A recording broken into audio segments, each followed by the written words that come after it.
Assalamualaikum warahmatullahi wabarakatuh. Al-Fakir Alwi Segaf ya. Jangan lupa untuk semua share, subscribe dan juga like video-video yang ada di Syiar TV. Mudah-mudahan berkah untuk semua dan pastinya bermanfaat untuk semua. Amin amin ya rabbal alamin. Assalamualaikum warahmatullahi wabarakatuh.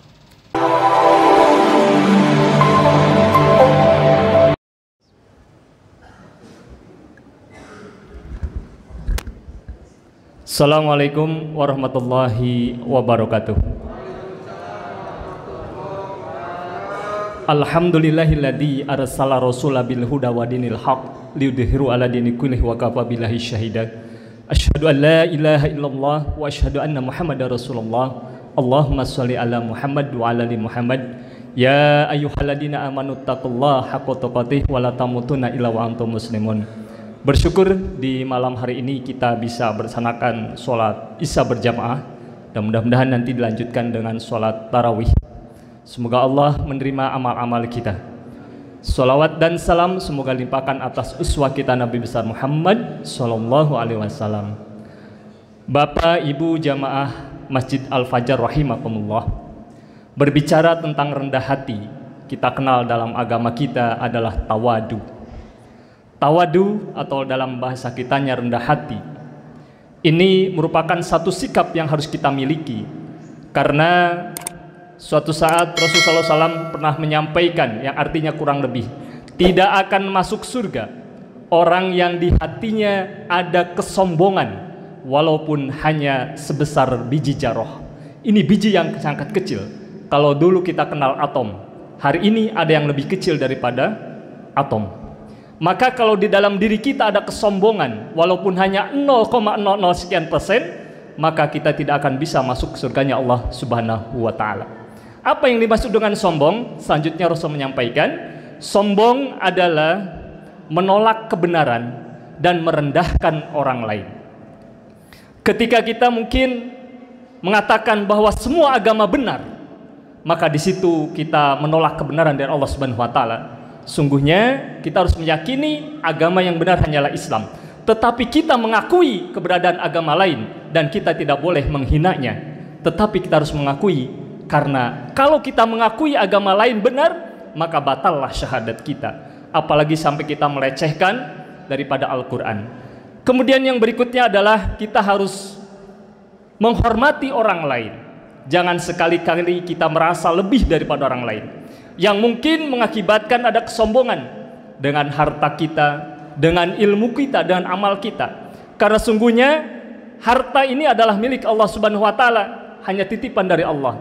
Hati-hati kalau di dalam diri kita ada merasa harta saya lebih daripada orang lain, maka di situ ada kesombongan.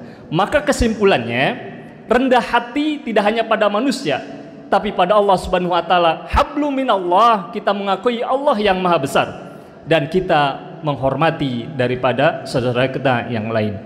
Bapak Ibu rahimakumullah, para ulama luar biasa. Esensi daripada ketakwaan bahwa kita selalu merasa orang lain lebih takwa dari kita.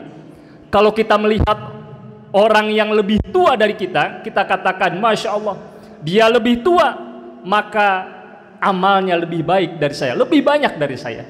Kalau kita melihat yang muda, dia masih muda, dosanya lebih sedikit dari kita.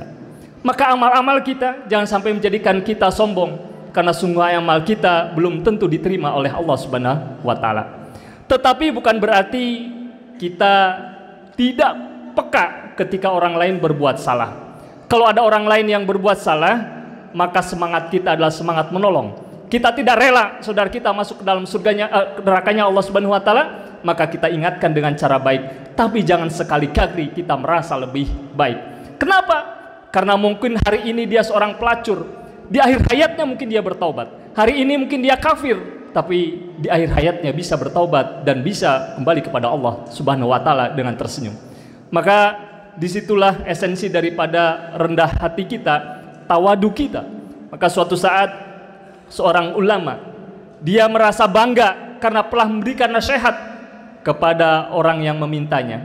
Karena di situ ada takabur, ada kesombongan, maka untuk menjadikan hatinya menjadi rendah hati, dia langsung ambil kain pel, dia lap semua rumahnya dipel. Supaya apa? Sudah tumbuh ketawaduan. Contoh tawadu yang luar biasa adalah baginda Rasul SAW. Beliau adalah sangat tawadu. Bahkan ketika istrinya Sofiah mau menaik ke untanya, maka kakinya dijadikan pinjakan untuk istrinya. Terkadang kita tawadu pada orang lain, tetapi pada istri kita, pada anak kita, kita menganggap mereka adalah milik kita. Kadang-kadang kita sombong di dalam istri kita, di depan istri kita. Rasulullah SAW selalu menyalam, salam terlebih dahulu kepada anak-anak kecil. Itulah tawadu dari Rasulullah SAW. Dan tidak segan untuk mencuci piring ataupun menjahit bajunya. Mudah-mudahan Allah Subhanahu wa taala memberikan sifat tawadu kepada kita semuanya, sehingga kita diselamatkan dan terhindar dari api neraka. Kita tutup dengan doa penutup majelis. Subhanakallahumma wa bihamdika asyhadu an la ilaha illa anta astaghfiruka wa atubu ilaik. Kurang lebihnya mohon maaf. Billahi taufiq. Assalamualaikum warahmatullahi wabarakatuh.